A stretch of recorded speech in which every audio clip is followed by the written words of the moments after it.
Halo guys, jumpa lagi dengan channel Masno22.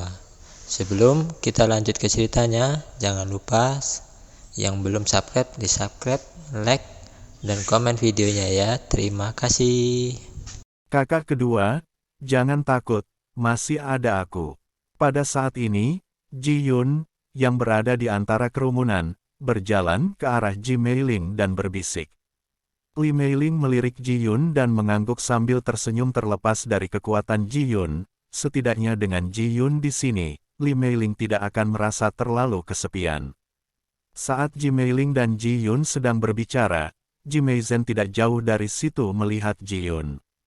Saudaraku, lihat, bukankah ini apoteker yang ditemukan Ji Cheng? Mengapa orang ini masuk juga? Ji Meizhen menunjuk ke arah Ji Yun dan berkata.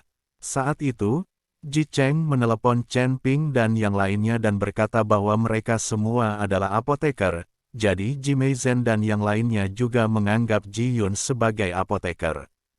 Ji Yue meliriknya, lalu tersenyum dingin dan berkata, pasti Ji Cheng yang menyebabkan orang ini menyelinap ke dalam tim dan memasuki tanah leluhur.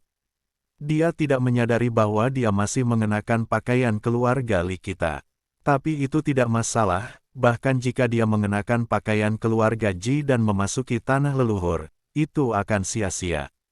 Melewati level Taizu, ketika Perdana Menteri mengungkapkan orang ini, saya akan melihat bagaimana mereka menjelaskannya. Ji Yue tidak langsung mengekspos Ji Yun, tapi ingin ditangkap oleh Taizu setelah memasuki tanah leluhur. Itu akan menyenangkan.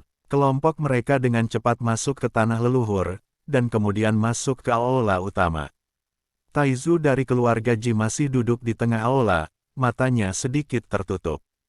Melihat ini, semua murid keluarga Ji berlutut dan beribadah di tanah satu demi satu, lalu dengan lantang berkata, murid keluarga Ji, mohon beri penghormatan kepada Ibu Suri.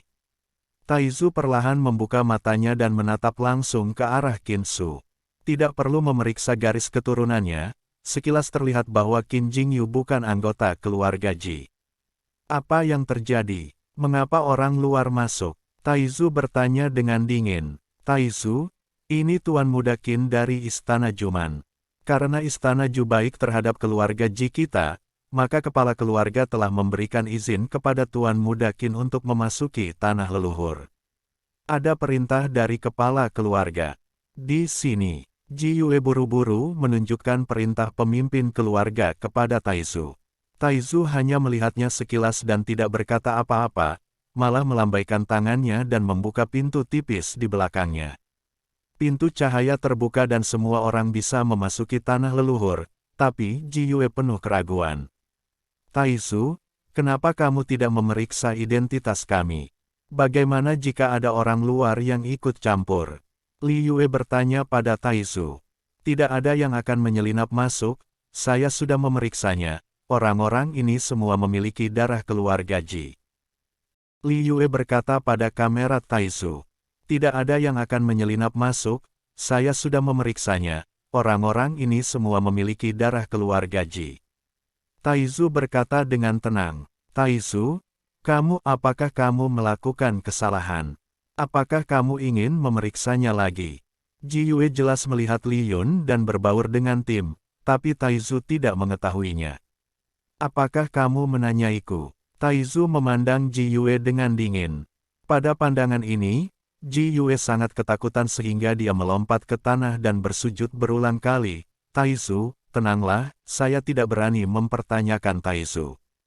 Taizu, memang ada orang luar di tim ini. Setelah Li Meizhen selesai berbicara, dia melangkah maju dan menarik Ji Yun keluar dari tim. Ji Meizhen, apa yang kamu lakukan? Ji Meiling melangkah maju untuk menghentikannya. Ji Meiling, kamu memasukkan orang luar ke dalam tim dan memasuki tanah leluhur. Ini melanggar aturan keluarga Ji. Tunggu saja hukuman Taizu. Ji Meizhen berkata sambil mencibir. Taizu, orang ini bukan keluarga Ji-ku, dia adalah apoteker yang dipekerjakan oleh kota Ji, tapi dia mengenakan pakaian keluarga Ji-ku. Dia bercampur dengan pakaiannya, yang jelas tidak menganggap serius Taizu. Ji Yue dengan cepat menunjuk ke arah Ji Yun dan berkata. Taizu hanya menatap Ji Yun lalu berkata, tidak ada yang bisa menyelinap ke tanah leluhur dari mataku. Orang ini memiliki darah keluarga Ji dan bukan orang luar. Apa? Ji Yue dan Ji Meizhen sama-sama tercengang. Taizu, bagaimana ini mungkin? Dia, Ji Meizhen sama sekali tidak percaya Li Yun akan menjadi anggota keluarga Ji. Asteris kamu tidak percaya padaku. Taizu memandang Ji Meizhen, dan lutut Ji Meizhen langsung melunak dan dia berlutut di tanah. Melihat identitasnya telah terungkap, Ji Yun tidak menyembunyikannya, langsung berlutut di depan Taizu dan berkata, Junior Ji Yun, beri hormat kepada Taizu. Ji Meiling juga berlutut dan berkata, Taizu, saudara keenam adalah satu-satunya putra paman ketiga Ji Lianchan. Dia baru saja kembali beberapa waktu lalu. Ketika Ji Yue dan Ji Meizhen mendengar hal tersebut, mereka semua kaget, ternyata Ji Yun adalah anak dari paman ketiga mereka Ji Lianshan.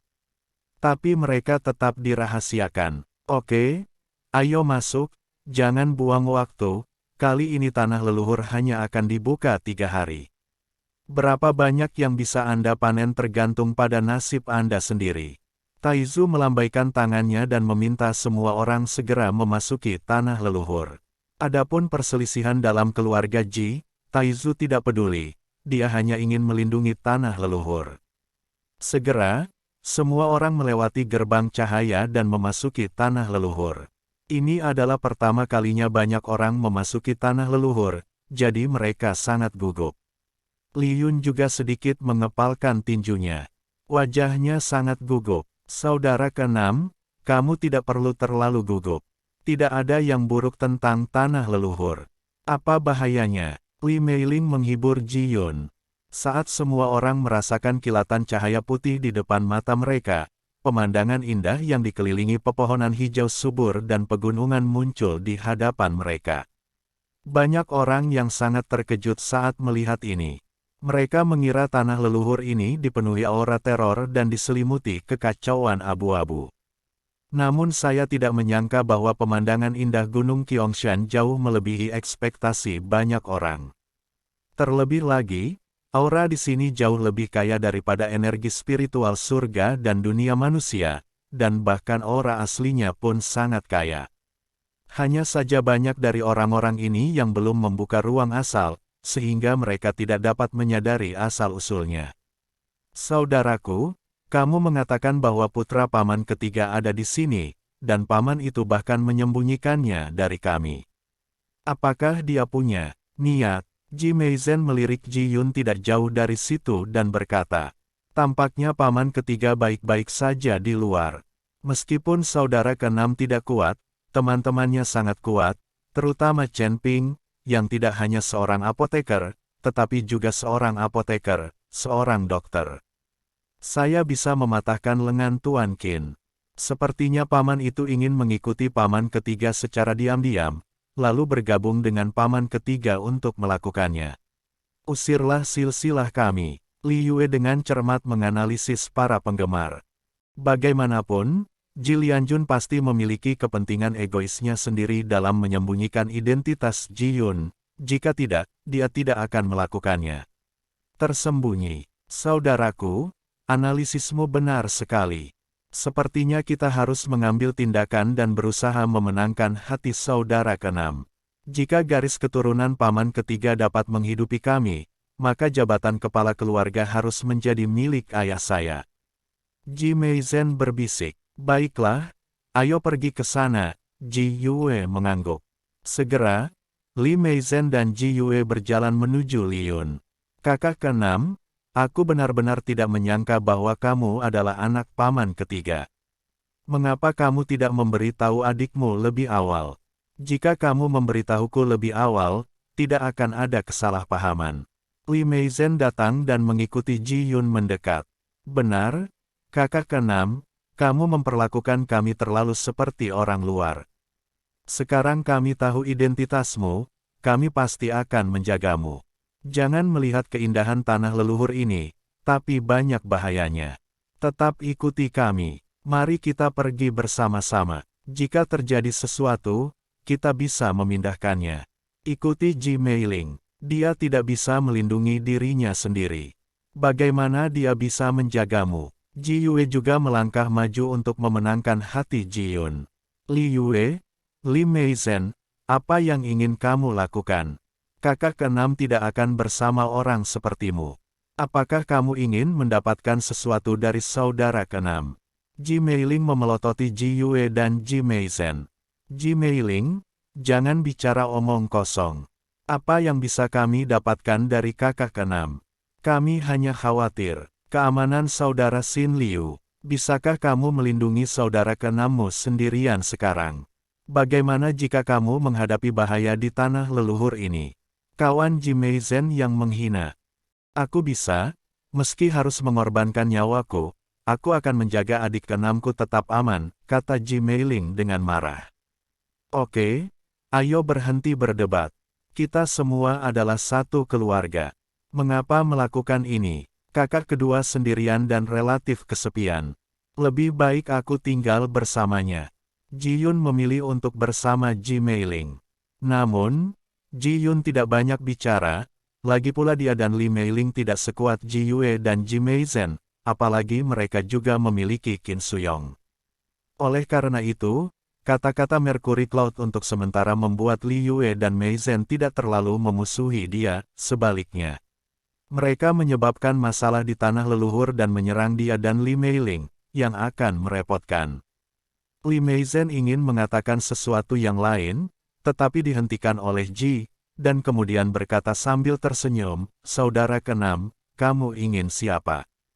Berbicara dengan, semuanya baik-baik saja, tetapi jika Anda menghadapi bahaya, Anda harus menghubungi kami tepat waktu.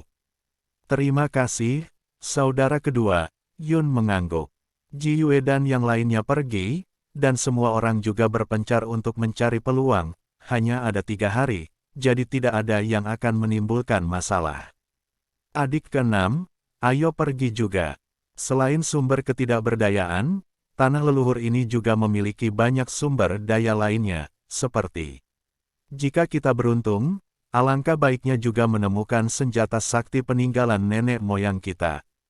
Li Meiling berkata pada Ji Yun.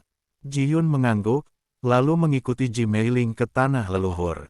Jauh di dalam tiang gunung, Chen Ping masih bertarung mati-matian dengan binatang keras kepala itu. Chen Ping tahu bahwa dia tidak jauh dari menyadari asal mula sistem logam. Namun, tubuh Chen Ping sudah memiliki bekas luka saat ini. Saat dia terus membunuh monster fantasi asli itu, Chen Ping perlahan-lahan mulai berpikir. Bisa dibayangkan betapa sulitnya membunuh monster fantasi asal ini hanya dengan tubuh dan tinju. Setelah membunuh monster fantasi asal lainnya, Chen Ping jatuh ke tanah, terengah-engah, dan pakaiannya compang-camping. Busuk, bahkan beberapa pakaiannya tidak menutupi tubuhnya. Li Meiyan berjalan ke arah Chen Ping dan menatap Chen Ping dengan kekaguman di matanya. Ketika kamu lelah, istirahatlah. Tanah leluhur akan dibuka selama beberapa hari, jadi tidak perlu terburu-buru. Li Meiyan membujuk Chen Ping. Tidak, saya harus memahami asal-usul sistem logam secepat mungkin. Chen Ping Cao menggelengkan kepalanya dan berdiri dengan keras. Hanya setelah memahami asal-usul sistem logam barulah Chen Ping mulai menyerap aura asli Wuzu, dan asal-muasal ilusi, guntur dan kilat, serta asal mula api di tubuhnya semuanya perlu dilengkapi dengan aura asli. Chen Ping harus memanfaatkan waktunya sepenuhnya di sini dan tidak boleh membuang waktu. Hanya setelah memahami asal mula sistem logam, Chen Ping dapat mulai menyerap aura asal Wuzu, dan aliran asal ilusi, asal mula guntur dan kilat, serta asal mula api di tubuhnya semuanya perlu dilengkapi dengan aura asal. Chen Ping harus memanfaatkan waktunya sepenuhnya di sini dan tidak boleh membuang waktu. Tempat bagus seperti ini tidak dapat ditemukan setiap saat. Melihat Chen Ping begitu gigih, Li Meiyan mau tidak mau mengikutinya. Pada saat yang sama, di pintu masuk tiang gunung, Li Yue, Ji Meizhen dan Qin Jingyong juga masuk. Ada sumber binatang fantasi paling banyak di tiang gunung ini, Lagi pula begitu banyak anak keluarga Ji yang tidak akan masuk, mereka belum membuka ruang sumber, percuma saja masuk. Tapi musim ini, Ji Meizhen dan Qin Jingyu bersatu. Tuan Qin, sebagian besar binatang fantasi asal di sini berasal dari logam, jadi kemungkinan Anda memahami asal-usul unsur logam sangat tinggi.